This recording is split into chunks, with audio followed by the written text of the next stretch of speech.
Si on présente les choses comme ça, on a le sentiment que la France contrôle quoi que ce soit, ne contrôle plus rien.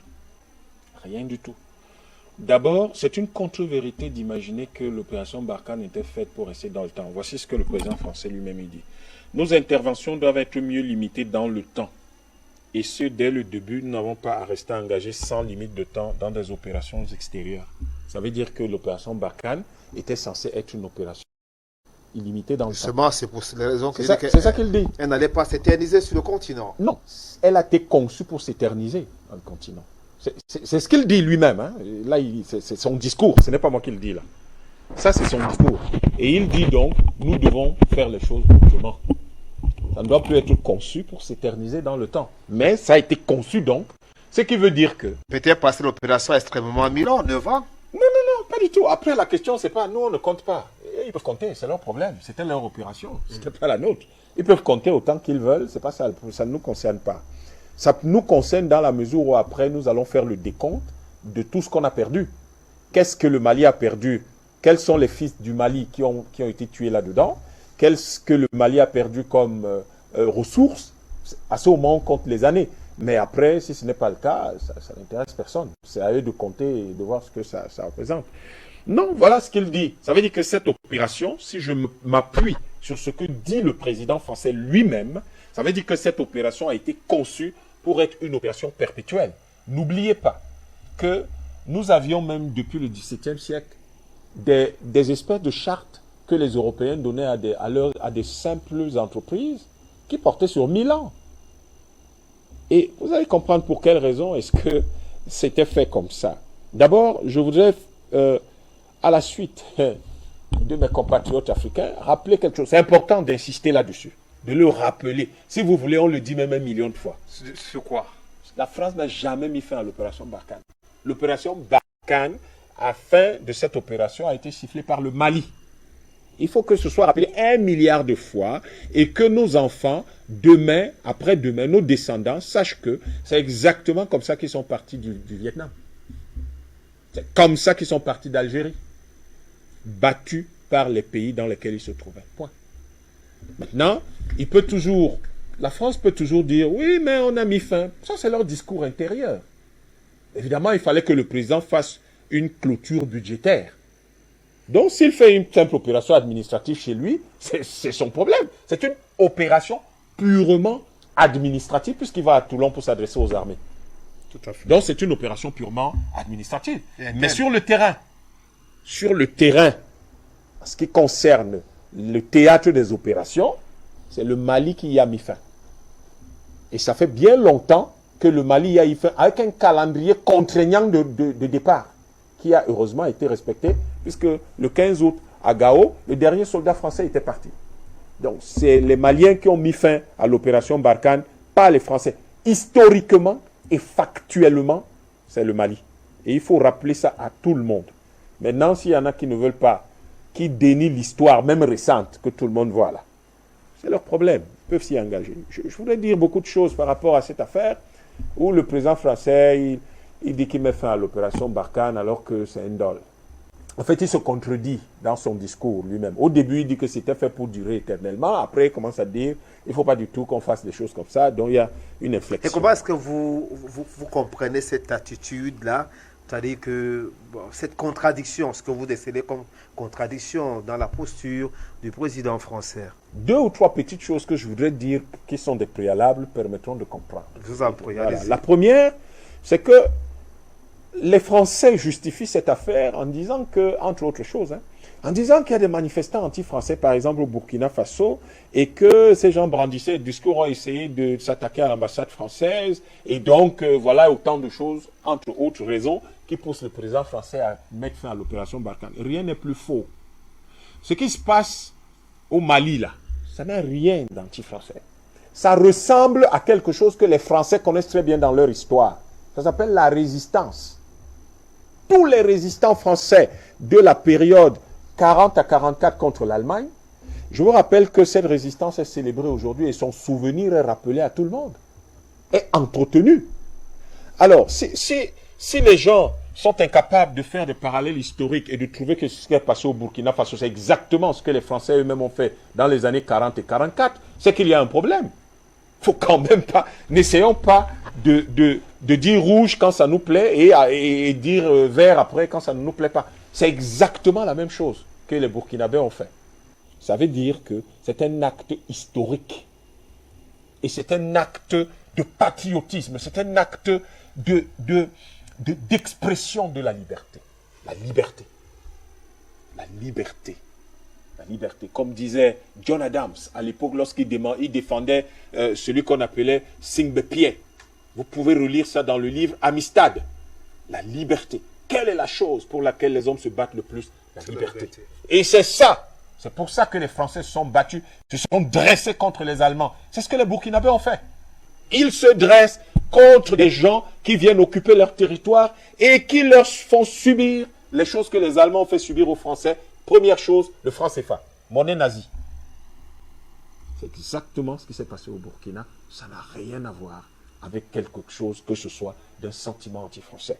L'autre chose que j'aimerais dire et qui va dans le sens, il y a une espèce de pipelette qui travaillait pour un journal français là, qui s'appelle un certain Patrick Robert, et qui dit une histoire assez incroyable que je n'arrive pas à comprendre au sujet de la présence française en Afrique. Il dit, oui, mais quand la France est là, on dit, elle dérange. Quand elle n'est pas là, on dit qu'elle abandonne les gens en plein vol. Elle ne sait plus quoi faire, donc elle devait partir. Il n'y a que des pipelettes pour s'exprimer comme ça. Et je crois que lui, il comprend ce qu'on appelle une pipelette. Mais c'est pas vrai. Pourquoi on ne parle pas de la Mongolie? Pourquoi on n'a pas dit que c'est la Mongolie qui a lâché les gens en plein vol? Pourquoi? Vous pouvez m'expliquer? Pourquoi on n'a pas dit que c'était le Bhoutan? Il faut que les gens fassent attention. L'Afrique, avec laquelle ils jouent là, c'est terminé. Terminé, et c'est depuis très longtemps. Et toutes les pipelettes qui vont se lever pour dire des mots déplacés sur l'Afrique, ils trouveront des Africains pour les remettre à leur place.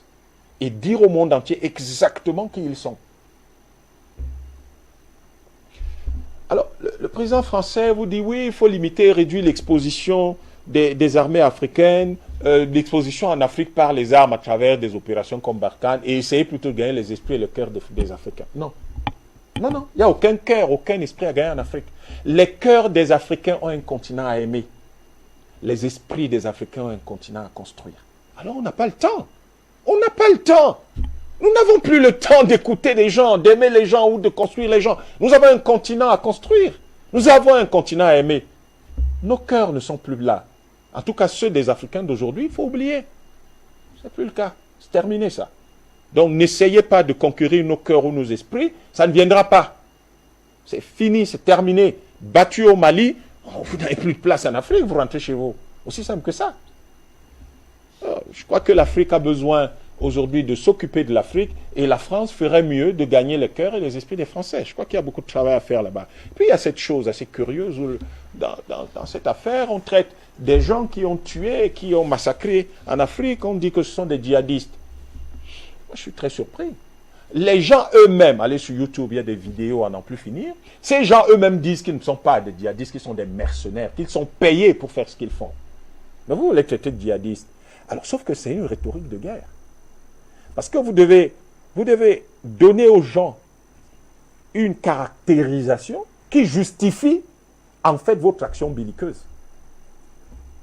D'abord, qui vous a dit que les Africains, eux, ils ont peur des djihadistes, quand bien même ils viendraient? Qui vous a dit que les Africains, eux, ils ne veulent pas du tout voir des djihadistes? Mais s'il y a des gens qui veulent nous raconter une bonne histoire, qu'ils viennent la raconter. Sauf que je ne suis pas sûr que les Africains peuvent écouter toutes les bonnes histoires. Il faudrait que ce soit entendu par tout le monde à travers la planète. Nous sommes plus prêts à entendre n'importe quoi. Ces gens, quand on dit vous êtes djihadiste, vous avez quand même un courant sous la main, vous essayez de convertir les gens à l'islam et vous construisez des mosquées. Vous avez entendu que ces gens-là... C'est pas le cas. Alors, eux-mêmes, ils vous disent que ce n'est pas ça et qu'ils sont payés. Donc, il faut qu'on arrête de nous tourner en bourrique là. La dernière chose, je crois, celle qui permet de répondre à la question de M. Mouchili.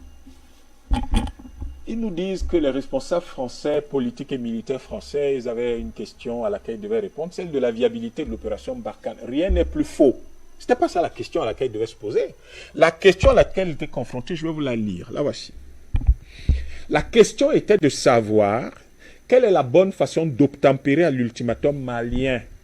C'était ça, la question à laquelle ils avaient à répondre. Point. Ce n'était pas d'ergoter sur la viabilité de quoi que ce soit. Puisque, de toute façon, cette opération n'était pas organisée parce qu'elle était viable pour, comme ils le disent, pour la lutte contre les djihadistes. Il n'y a pas de djihadistes au Sahel. Il n'y en a pas. Il n'y a que des mercenaires. À ce moment où vous dites que notre ennemi est une chose qui n'existe pas, ça veut dire que votre opération a d'autres objectifs et d'autres fins. Donc, quand le Mali vous demande de partir, votre affaire, la question à laquelle vous répondez, ce n'est pas celle de la viabilité de votre opération, c'est celle de comment vous allez faire votre paquetage et partir. C'est ça, la question à laquelle vous êtes confronté. Et je dis tout ça parce que il faut qu'on comprenne très bien que c'était une opération pour les matières premières, pour le contrôle du couloir énergétique qu'est le Sahel, du couloir énergétique et minier qu'est le Sahel. Voilà pourquoi cette opération était là. Et donc, quand le Mali vous bloque et vous empêche d'exploiter les sources d'énergie ainsi que les mines, tout ce qu'il vous reste à faire, c'est d'empaqueter vos choses et de partir. Parce qu'au fond, le président français ne pourra jamais dire aux Français que l'opération Barkhane est en Afrique, Sangari, Serval et bien d'autres, turquoise et toutes ces choses-là, que c'était pour le contrôle des mines et des sources d'énergie, que c'était pour les matières premières. Jamais pour la protection des populations, vous dites. Les populations jamais. Pour lesquelles on a écrit le Code noir, des populations pour lesquelles un député en 2022 dit qu'il rentre en Afrique. Mais non, ce n'est pas des gens qu'on est en train de protéger. On est en train de vous dire clairement que ces gens-là, on n'a aucune envie de les protéger. En fait, ils comptent pour pas grand-chose. Et que notre vrai objectif, c'est l'Afrique sans les Africains. Donc, en réalité, comme il ne peut pas dire ça aux Français ouvertement, qu'en fait, on était là-bas parce qu'il y a de l'hydrogène pur, liquide au Mali, il n'y en a pas beaucoup dans le monde, et comme nous sommes en transition énergétique qui était prévue, on croyait pouvoir contrôler ça, et qu'on était là-bas parce que le Mali, ça produit beaucoup d'or, donc ça permettrait de renforcer notre stock d'or. On ne peut pas dire ça. Comme nous sommes allés là parce que le coton, ça commence à ne plus être disponible, donc il faut qu'on sécurise le coton du Mali, du Burkina et tout le reste. On ne peut pas dire ça aux Français. Donc on va trouver une explication bancale, totalement rocambolesque et absolument inopérante, qui ne trompe d'ailleurs que ses propres auteurs, pour justifier une forfaiture, pour justifier ces crimes qui ont eu lieu là-bas. Et après, on vient vous dire que le président met fin à une opération. Il n'a mis fin à rien. Le Mali a sifflé la fin de la récréation, comme le Vietnam l'a sifflé en 1954, comme l'Algérie l'a sifflé en 1962. C'est ce qui s'est passé, et c'est ce que l'histoire a vu et vécu, et c'est ce qui restera. Donc, au fond, lorsque vous êtes face à ce genre de choses, il faut rappeler trois petits éléments aux gens pour que vous puissiez demain avoir la possibilité d'un dialogue respectueux des uns et des autres. Là, quand nous avons fait le point, 1000 points comme ça, on peut s'asseoir et discuter avec les Français éventuellement. Mais s'ils continuent à avoir ce discours qui est de nature à mépriser les Africains, parce que déclarer que vous avez mis fin à l'opération Barkhane alors que l'initiative n'est jamais venue de vous, c'est une expression du mépris que vous avez pour les Africains, pour les Maliens particulièrement, et qui dit clairement que vous n'êtes pas prêts pour un dialogue constructif, respectueux avec les Africains. Et pourtant, les Africains aujourd'hui ont le choix. Nous ne sommes plus obligés de parler avec tout le monde. Nous ne sommes plus obligés. Pas du tout. Et je vous rappelle une toute petite chose.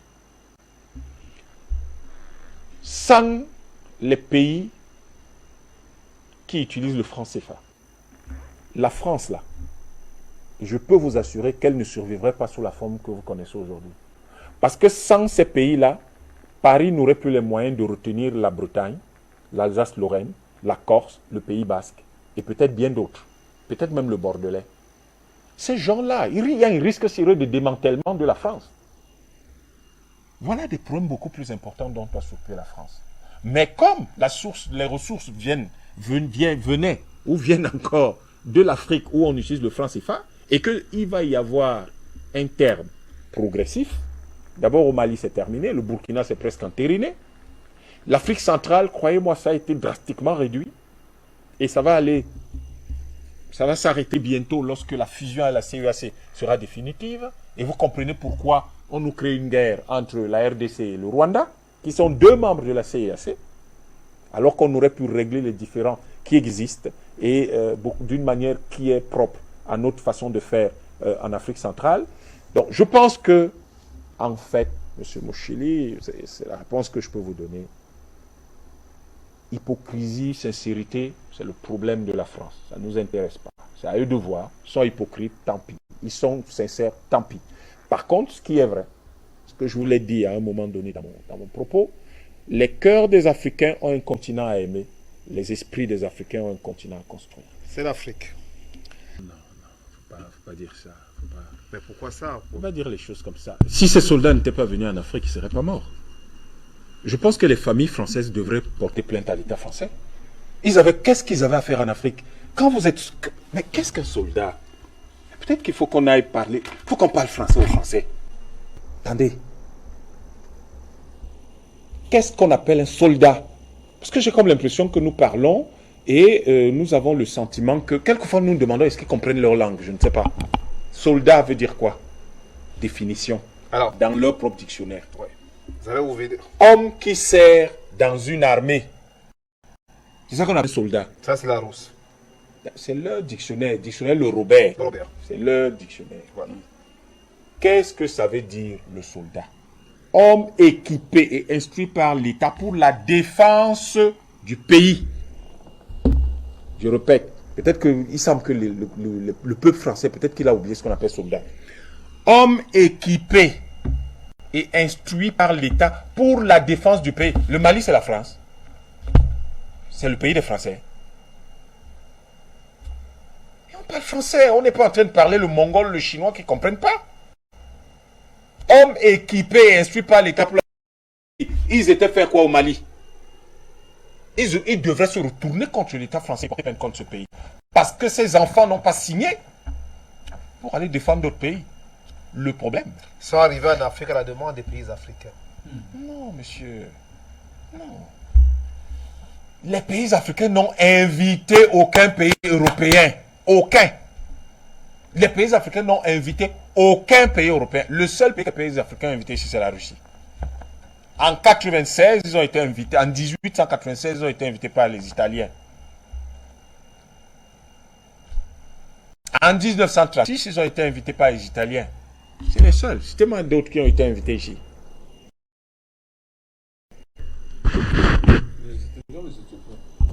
Les Éthiopiens ont invité les Russes. Merci, professeur. En fait, dans mon esprit, c'était les Éthiopiens ont invité les Russes pour battre les Italiens. Donc, c'était le truc dans ma tête. Mais vous voyez, en fait, c'est ça le problème. C'est que les gens... Attention à votre micro. Hein. Les gens vous donnent l'impression qu'ils ont été invités chez vous. Ils n'ont jamais été invités. Pourquoi il n'y a pas de soldats mongols qui sont morts au Mali? Pourquoi il n'y a pas de soldats boliviens qui sont morts au Mali? Pourquoi c'est des soldats français? Pourquoi? Dans le cadre de l'opération Barkhane, pourquoi est-ce que ce ne sont pas des soldats mongols ou, je sais pas moi, vietnamiens ou, je sais pas moi, des soldats de Tuvalu, par exemple, ou de Costa Rica? Pourquoi c'est des soldats français? Vous savez, et là vous me parlez de soldats français. Vous savez combien de Maliens sont morts à cause des Français? Vous voulez qu'on fasse la comptabilité macabre maintenant? Nous les Africains, nous refusons de jouer à la victime. Nous ne sommes pas des enfants, nous ne sommes pas des gamins. C'est les gamins qui font la victimisation. Nous sommes des hommes, nous sommes des adultes, nous n'avons jamais rien eu pour rien et nous ne sommes pas là pour jouer les victimes. Nous sommes là pour que l'Afrique renaisse, pour que l'Afrique soit restaurée. C'est pour ça que je vous ai dit que nos cœurs sont là pour aimer l'Afrique, nos esprits sont là pour construire l'Afrique. Nos cœurs et nos esprits ne sont pas là pour autre chose. Si les Français veulent faire une comptabilité macabre, c'est leur problème. De toutes les façons, ce n'est pas nous qui avons affecté ces jeunes gens en Afrique, ce sont eux. Alors qu'ils s'en occupent. Qu'ils fassent la comptabilité macabre. Qu'ils fassent le deuil, qu'ils fassent ce qu'ils veulent. C'est leur problème. Mais nous disons... Ils sont morts, le président français disait pour la cause de l'Afrique. Nous disons, parce que la première valeur de notre culture, de notre mode de vie, c'est la vie. Nous disons aux familles de ces jeunes gens qui sont morts au Mali, ils n'avaient pas besoin de mourir au Mali. Et pour cela, vous avez, vous, notre compassion. Parce que certains ont laissé des femmes, des enfants, de vieux parents qui n'avaient pas besoin de ça. Par contre, notre reconnaissance va aux Maliens. Notre reconnaissance va aux victimes maliennes. Parce que si la France n'avait pas mis ses pieds au Mali du temps de la colonisation, pour coloniser le Mali, il n'y aurait jamais eu ça. Il ne faut pas du tout laisser les Français vous embrouiller. Ils n'ont pas à nous embrouiller et ils n'ont pas à titiller notre compassion africaine en croyant que peut-être que les Africains qu'ils rencontrent souvent et qui sont des francophiles invétérés sont comme ça. Mais les Africains qui sont des Africains, qui aiment l'Afrique, qui sont des panafricains, qui n'aiment que l'Afrique, ils ne sont pas comme ça. Ils ne sont pas comme ça. Et il faudrait que les Français fassent très attention à ce genre de détails.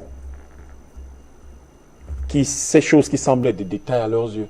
Notre compassion, c'est pour les Maliens qui sont morts. Et je pense à ceux de Bounty, ils sont nombreux.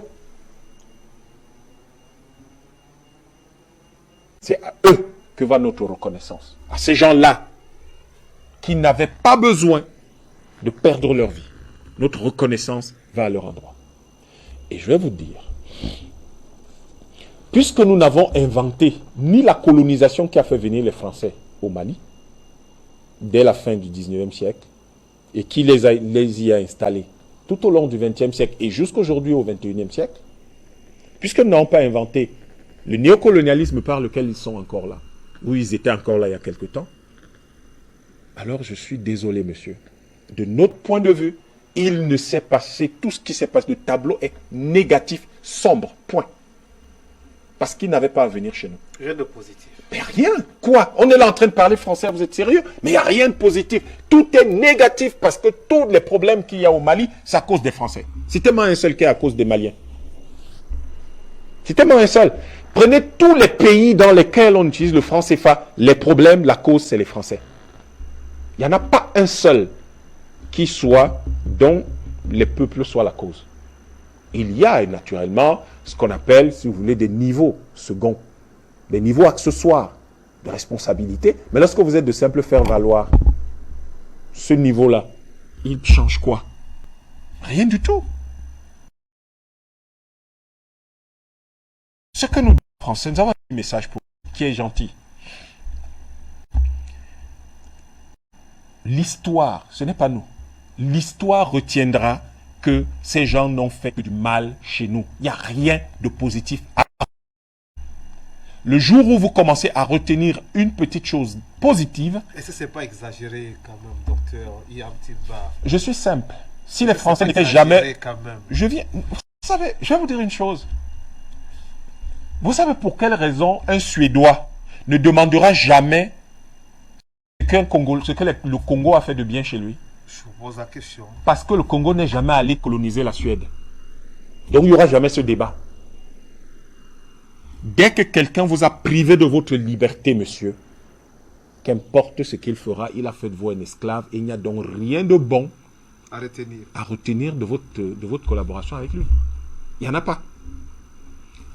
Dès que vous privez quelqu'un de liberté, qu'est-ce qu'il va retenir d'autre? Puisque c'est par la liberté.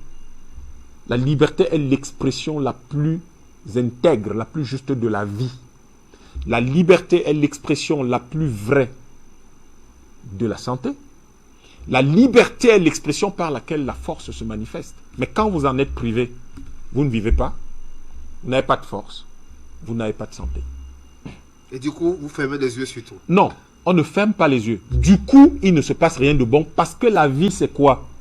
C'est le développement de vos forces progressives dans l'histoire, de vos forces productives dans l'histoire. À partir du moment où vous n'avez plus de forces productives dans l'histoire, vous n'existez pas. En fait, et il faudrait que les Africains le comprennent très bien si jamais il y a des questions là-dessus. La colonisation signifie l'arrêt des forces productives. Or, l'arrêt des forces productives est exactement ce qu'on appelle la vie. Mais quelqu'un qui a arrêté la vie, c'est vous. Vous pensez qu'il y a quelque chose de positif qu'il a apporté? Rien du tout. À partir du moment où il arrête le développement de vos forces productives, il bloque la vie chez vous, donc vous n'existez plus. Si vous n'existez plus, comment pouvez-vous même appréhender quelque chose qui est fait, puisque vous n'existez plus? Parce qu'il a arrêté la vie, vous n'existez plus. Nous devons aller jusqu'au bout de nos analyses. Nous devons être intègres. Mais je vous dis encore, si les Africains ne disent pas toutes ces vérités-là aux Français, eux, ils ne créeront pas les conditions d'une réconciliation avec la France ou avec l'Europe. Mais comme nos valeurs nous obligent à protéger la vie, nous devons dire à ceux qui ont bloqué la vie chez nous qu'ils ont bloqué la vie chez nous et que c'était mauvais. À partir du moment où nous leur disons, nous recréons les conditions d'une collaboration. Sauf que nous faisons le travail de l'aîné. C'est comme ça qu'un aîné agit. Il vous dit, vous avez mal fait. Il vous sanctionne si c'est nécessaire. Et quand il le fait, il crée les conditions de pouvoir désormais vous reprendre en main, vous aider, vous assister, vous soutenir pour que vous alliez de l'avant, mais dans le bon sens désormais. C'est le rôle de l'Afrique. Restaurer la dignité de l'Afrique, c'est sauver le monde. C'est sauver le monde. C'est en fait restaurer le développement des forces productives de tous les peuples dans un sens intègre et excellent qui permettent donc à l'humanité d'avancer et à l'humanité de connaître la concorde, l'harmonie et la paix. Donc, si aujourd'hui, nous commençons à ergoter sur le fait que l'opération Barkhane, la colonisation française ou, je sais pas moi, anglaise ou espagnole, portugaise, aurait apporté quelque chose de je ne sais quoi de bon chez nous, nous nous trompons. Ils n'ont rien apporté. Ils n'ont rien fait de bon. La vie de nos peuples n'a pas été celle que nous vivons aujourd'hui. Voilà.